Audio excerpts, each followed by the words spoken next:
چوتھے پارے کے آغاز میں اللہ تعالیٰ نے اس بات کا تذکرہ کیا کہ تم ہرگز اس وقت تک نیکی کو نہیں پہنچ سکتے جب تک تم اپنی سب سے پسندیدہ چیز اللہ کے راستے میں خرچ نہ کر دو۔ جب یہ آیت نازل ہوئی تو ابو طلحہ انصاری رضی اللہ عنہ کے پاس باغ تھا بیروحا کا، بہت قیمتی باغ تھا، بہت زیادہ پیارا محبوب باغ تھا ان کو۔ تو اللہ کے نبی کے پاس آئے، کہنے لگے اللہ کے نبی میں یہ باغ اللہ کے راستے میں صدقہ کرنا چاہتا ہوں۔ کہا کیوں؟ کہا کہ یہ آیت نازل ہوئی ہے اور میں نے یہ آیت سنی ہے تو میں بھی نیک بننا چاہتا ہوں، نیکی کے اندر شامل ہونا چاہتا ہوں۔ اس طرح عمر بن خطاب رضی اللہ عنہ کو جو خیبر سے باغ ملا تھا، مال ملا تھا، بڑا قیمتی مال تھا، تو انہوں نے جب یہ آیت سنی، یہ نازل ہوئی، تو انہوں نے کہا کہ اللہ کے نبی میں بھی اپنا مال اللہ کے راستے میں صدقہ کرنا چاہتا ہوں۔ اگر ہم اپنی زندگی میں دیکھیں تو ہم بھی یہ آیت سنتے ہیں، ہمیں بھی پتہ ہے کہ اللہ تعالیٰ نے فرمایا ہے کہ تم ہرگز اس وقت تک نیکی کو نہیں پہنچ سکتے جب تک اپنی پسندیدہ چیز اللہ کے راستے میں خرچ نہ کرو۔ اور ہم کون سی چیز خرچ کرتے ہیں جو ہمارے استعمال کی نہیں ہوتی؟ کپڑے پرانے ہو گئے ہیں، میں نے نئے لے لے ہیں، اب یہ کسی اور کو دے دو۔ جوتا نیا لے لیا ہے، یہ پرانا جوتا کسی اور کو دے دو۔ گندم اٹھائی ہے، جو اچھی تھی وہ بیچ دی، باقی گھر کھانے والے رکھ لی، جو بالکل گھٹیا نکمی تھی وہ مسجد مدرسہ اور مولوی کے حصے میں آ گئی، اللہ کے راستے میں دے گی۔ کل ہم نے بیان کیا تھا کہ اللہ تعالیٰ کو گھٹیا مال بالکل پسند نہیں ہے، اللہ قبول ہی نہیں کرتا گھٹیا مال۔ اللہ کہتا ہے مجھے یہ نہیں چاہیے، ردی کی ٹوکری میں پھینک دیا جاتا ہے۔ جو قیمتی چیز ہے اللہ کہتا ہے وہ دو گے تو پتہ چلے گا کہ تم نیک ہو یا نیک نہیں ہو۔ پھر کہا کہ کنتم خیر امت اخرجت للناس، تم بہترین امت ہو، تمہیں لوگوں کے لیے نکالا گیا ہے، تأمرون بالمعروف وتنہون عن المنکر۔ تمہاری ذمہ داری کیا ہے؟ بہترین امت کیسے بنے ہو تم؟ کہ نیکی کا حکم دینا اور برائی سے منع کرنا ہے۔ نیکی کا حکم دینا، برائی سے منع کرنا، یہ ہر مسلمان کی ذمہ داری ہے۔ جتنا علم اس کے پاس ہے، اپنی اولاد سے لے کر اپنے گلی محلے والے، اپنے ارد گرد والے، سب کی ذمہ داری ہے کہ وہ ایک دوسرے کو برائی سے منع کرے اور نیکی کا حکم دے۔ پھر اس کے علاوہ دروس کا اہتمام کیا جاتا ہے، جمعے کا اہتمام کیا جاتا ہے، باقاعدہ کلاسز کا اہتمام کیا جاتا ہے۔ اس کے باوجود اگر ہم اپنے آپ کو برائی سے نہ روک سکیں اور نیکی پر نہ لا سکیں تو پھر یہ ہماری اللہ کی نعمت کی ناشکری ہے کہ اس قدر اہتمامات ہونے کے باوجود، دروس، کلاسز، تفسیر، اس کے باوجود بھی اگر ہم اپنے آپ کو لیے دین کے لیے وقت نہ نکال سکے تو یہ ہماری اللہ کی نعمت کی ناشکری ہے۔ اللہ تعالیٰ نے ذکر کیا کہ جو لوگ تمہیں نقصان پہنچانے والے ہیں، جن کی طرف سے تمہیں نقصان پہنچتا ہے، ان کو اپنا دلی دوست مت بناؤ۔ ہاں، جو اللہ نے پھر آگے وضاحت کی کہ جو نقصان پہنچانے والے ہوتے ہیں ان کے منہ سے جو ظاہر ہوتا ہے وہ بہت کم ہوتا ہے، اور جو سینوں کے اندر پوشیدہ ہوتا ہے یہ بہت زیادہ ہوتا ہے۔ اسی وجہ سے منع کر دیا کہ اپنا دفاع پکڑو اور ان کو اپنا دلی دوست مت بناؤ۔ غزوہ احد کا تذکرہ کیا، پورا نقشہ اللہ نے کھینچا، کئی بار بیان کیا گیا پہلے بھی کہ کس طرح اللہ کے نبی صلی اللہ علیہ وسلم نے اس جنگ کو جیتا۔ پہاڑی کے اوپر 50 صحابہ کو مقرر کیا گیا، پھر انہوں نے غلطی کی اور ان کی شہادتیں ہوئی مسلمانوں کی۔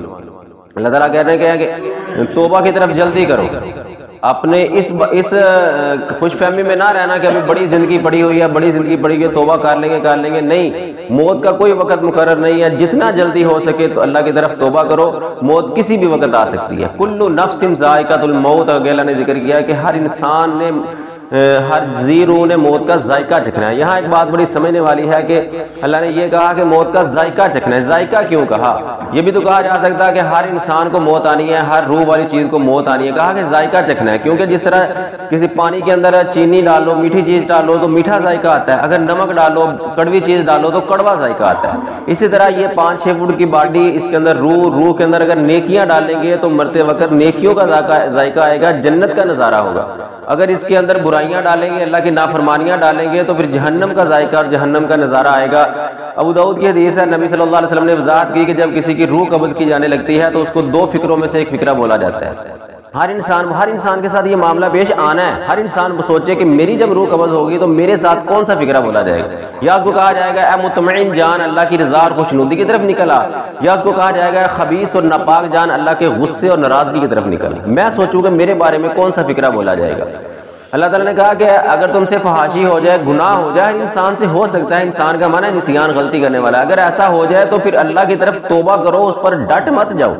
ڈٹ جانا یہ شیطانیت ہے، توبہ کر لینا یہ رحمان کے بندوں کی صفت ہے۔ اللہ کے سامنے آ جاؤ، اللہ تمہیں معاف کر دے گا۔ بڑا اہم مسئلہ آگے بیان کیا کہ وما محمد الا رسول قد خلت من قبلہ الرسل، محمد اللہ کے رسول ہیں اور اس سے پہلے کئی رسول گزر چکے ہیں۔ فَإِنْ مَاتَ أَوْ قُتِلَ انقلبتم عَلَىٰ أَعْقَابِكُمْ، اگر یہ فوت کر دیے جائیں یا شہید کر دیا جائے تو کیا تم اپنی ایڑیوں پر پلٹ جاؤ گے؟ مطلب یہاں نبی صلی اللہ علیہ وسلم کی وفات کی طرف اشارہ تھا کہ جس طرح پہلے جتنے انبیاء آئے ہیں سب وفات پا گئے سوائے عیسیٰ علیہ السلام کے، تو یہ محمد بھی وفات پانے والے ہیں۔ کچھ لوگ محمد صلی اللہ علیہ وسلم کی وفات کا انکار کرتے ہیں۔ دیکھو ان سے پوچھا جائے کہ آدم علیہ السلام، نوح علیہ السلام، یوسف علیہ السلام، اسحاق علیہ السلام، موسیٰ علیہ السلام سارے کہاں ہیں؟ فوت ہو گئے۔ محمد صلی اللہ علیہ وسلم نہیں، وہ فوت نہیں ہوئے، انا للہ و انا الیہ راجعون۔ سارے انبیاء کے بارے میں عقیدہ کہ وفات پا گئے، محمد صلی اللہ علیہ وسلم کے بارے میں عقیدہ وفات نہیں پائے۔ وہ ایک ذات ہے، کل من علیہا فان، ہر چیز فنا ہونے والی ہے، الا وجہ لا، اللہ کے چہرے کے علاوہ، اللہ کی ذات کے علاوہ کوئی فنا نہیں ہوگا۔ تو اگر محمد صلی اللہ علیہ وسلم کے بارے میں یہ عقیدہ رکھا جائے وہ فوت نہیں ہوئے تو اس کا مطلب ہے ہم نے ان کو اٹھا کے اللہ کے برابر کر دیا، تو یہی شرک ہے، یہ جائز نہیں ہے۔ آگے اللہ نے کہا کہ جو لوگ مال کو جمع کر کر کے رکھتے ہیں اور اللہ کے راستے میں صدقہ نہیں کرتے، زکوٰۃ نہیں نکالتے، عشر نہیں نکالتے، اور وہ سمجھتے ہیں کہ ہم نے بڑی خیر کما لی، ہم نے بڑا مال جمع کر لیا، ہم اللہ کی راہ میں نہ دے کے کوئی خیر نہیں، اللہ کہتا ہے یہ بہت بری بات ہے، قیامت دن اللہ ان کے مال کو توق بنا کے ان کے گلے کے اندر ڈال دے گا جو ان کے لیے وبال جان بن جائے گا۔ آخری رکوع سورۃ آل عمران کا بڑا قیمتی رکوع ہے۔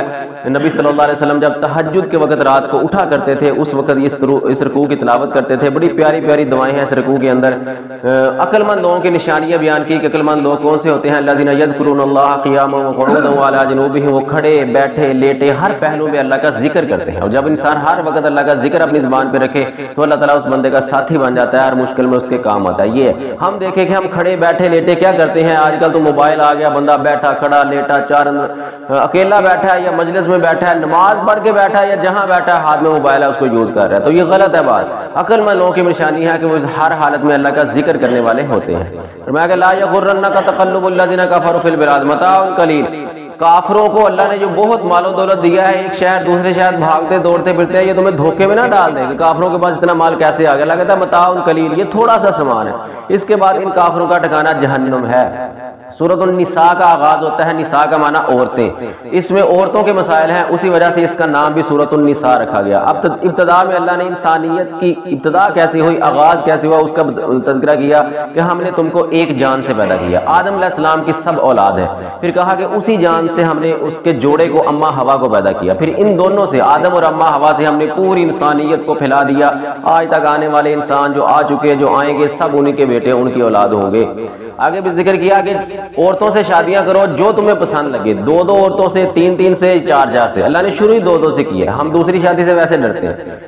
اللہ نے کہا دو شادیاں کرو یا تین کرو یا چار کرو۔ اس کے بعد اللہ نے کہا کہ اگر تم انصاف نہیں کر سکتے پھر ایک پر ہی گزارا کرو۔ تو یہ انصاف نہ کرنے کی وجہ سے اللہ نے کہا کہ ایک پر گزارا کرو ورنہ دو۔ اگر کوئی بیوی اپنے خاوند کو دوسری شادی کرنے سے روکے کہ اگر تو نے دوسری شادی کی تو میں میکے چلی جاؤں گی، میں چھوڑ جاؤں گی، میں سے وہ عورت گناہ گار ہے، اللہ کے ہاں جواب دہ ہوگی۔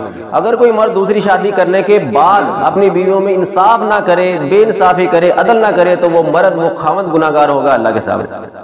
پھر اگر اللہ نے ذکر کیا کہ حق مہر جو بیویوں کو دیا جاتا ہے وہ بیوی کا ہوتا ہے، اس کو خاوند استعمال نہیں کر سکتا۔ ہاں ایک صورت میں کہا اگر بیوی اپنی خوشی سے خاوند کو دے کہ یہ حق مہر ہے تم استعمال کر لو، میری طرف سے اجازت ہے، تو پھر اللہ نے کہا کھاؤ پیو، اس میں کوئی حرج نہیں۔ یتیموں کے مالوں کے بارے میں اللہ نے کہا کہ اگر کوئی کسی کا باپ فوت ہو گیا، بچے نابالغ تھے، نابالغ ہو تو یتیم ہوتے ہیں، نابالغ تھے ان کا مال ان کو مت دو، جب تک وہ سمجھداری کی عمر کو نہ پہنچ جائے اس وقت ان کا مال ان کے حوالے مت کرو۔ پھر کہا کہ وہ لوگ جو یتیموں کا مال کھاتے ہیں وہ اپنے پیٹوں میں آگ بھر رہے ہیں، بچے چھوٹے تھے ان کا مال کھا گئے، ہڑپ کر گئے تو وہ پیٹوں میں آگ بھر رہے ہیں۔ وہ یہ نہ سمجھے کہ ہم نے بڑی عقل مندی کے ساتھ ان کا مال کھا لیا، نہیں۔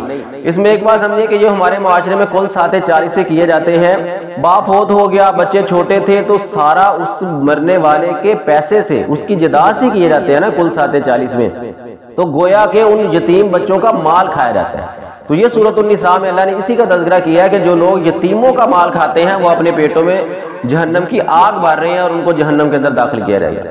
اس کے بعد بڑا اہم مسئلہ وراثت کا اللہ نے بیان کیا، وَلِلرِّجَالِ نَصِیبٌ، مردوں کے لیے بھی حصہ ہے جو اس کے والدین قریبی رشتہ دار چھوڑ جائیں، اور اسی طرح عورتوں کے لیے بھی حصہ ہے جو اس کے قریبی والدین اور رشتہ دار چھوڑ جائیں۔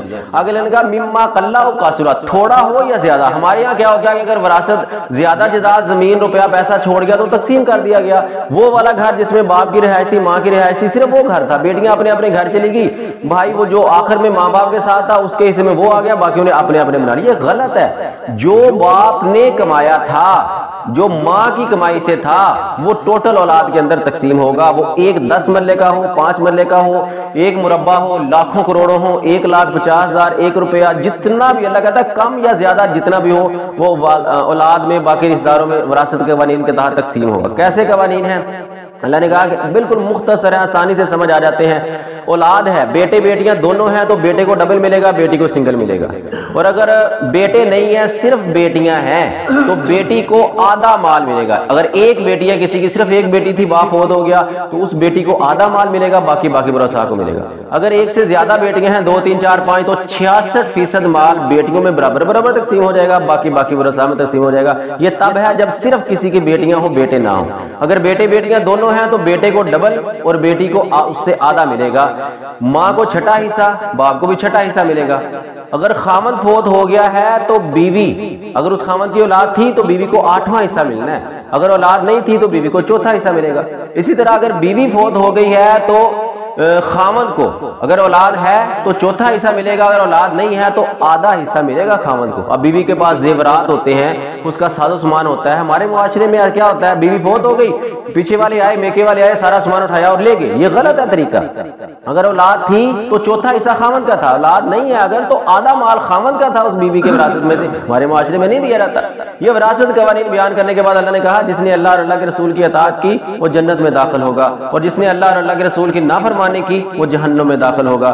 اس کے بعد کہا کہ موت کے وقت اللہ کا وہ توبہ قبول نہیں کرتا۔ جو بندہ کہے کہ اچھا میں توبہ کر لوں گا، اور جب موت کا وقت عین قریب آ گیا، آنکھیں تاڑے لگ گئی، جان ہنسلیوں کو پہنچ گئی، اس وقت کہے کہ اب میں توبہ کرتا ہوں، اللہ کہتا نہیں، اب توبہ قبول نہیں ہوتی۔ فرعون کو بھی اللہ نے یہی کہا تھا نا، جب وہ ڈوبنے لگا تو اس نے کہا میں موسیٰ کے رب پر ایمان لا رہا تھا، الآن اب یاد آیا تجھے توبہ کا، اب کوئی توبہ نہیں ہے، موت کے وقت توبہ قبول نہیں ہوتی۔ آخری آیت 4تھے پارے کی اللہ نے محرمات رشتوں کا تذکرہ کیا جن کے ساتھ نکاح حرام ہے، ماں کے ساتھ، بیٹی کے ساتھ، بہن، خالہ، پھپھو، بھتیجی، بھانجی، ساس، بہو، ربیبہ، رضائی ماں، ان کے ساتھ نکاح جائز نہیں ہے۔ 2 چیزیں نہیں ہیں، باقی تو ہم سب جانتے ہیں، ایک ہے رضائی ماں اور ایک ہے ربیبہ۔ رضائی ماں کہتے ہیں بچہ 2 سال کی عمر، پیچھے بیان کیا تھا دودھ پلانے کی عمر صرف 2 سال ہے، جو اسلامی سال کے مطابق 2 سال کی عمر، 2 سال کی عمر میں بچے نے کسی اور عورت کا دودھ پیا ہو، ماں کے علاوہ کسی اور عورت کا دودھ پیا ہو، اور کم از کم 5 بار دودھ پیا ہو، تو پھر وہ عورت اس کی رضائی ماں بن جاتی ہے۔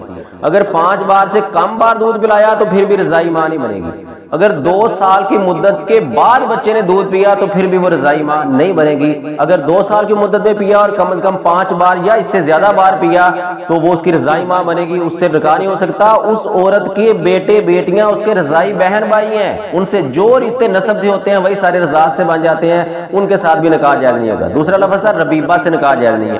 ربیبہ کہتے ہیں اگر کوئی خامد ایسی عورت سے شادی کرے جو پہلے شادی شدہ تھی، اس کی طلاق ہو گئی ہے، اس کا خامد فوت ہو گیا، اور اس سے ایک بیٹی ہے، پہلے اس کی ایک بیٹی تھی، اب کوئی اور مرد اس سے شادی کرنا چاہتا ہے اس بیوہ سے، تو وہ جو پہلے والی بیٹی اس عورت کی تھی وہ اس دوسرے خامد کی ربیبہ ہے، تو اس کے ساتھ نکاح جائز نہیں ہے۔ اور ایک نکاح میں 2 بہنوں کو جمع کرنا جائز نہیں ہے۔ ایک عورت سے کسی نے نکاح کیا، لڑکی سے نکاح کیا، وہ چاہتا ہے کہ اسی کی بہن سے میں پھر دوسرا شادی کر لوں، یہ جائز نہیں ہے۔ ہاں اگر وہ پہلے والی عورت اس کی بیوی وہ وفات پا جائے یا اس کو طلاق ہو جائے، ان کا نکاح ختم ہو جائے کسی بھی طریقے سے، تو پھر وہ اس کی بہن سے نکاح کر سکتا ہے، ورنہ ایک وقت 2 بہنوں کو ایک نکاح میں جمع کرنا جائز نہیں ہے۔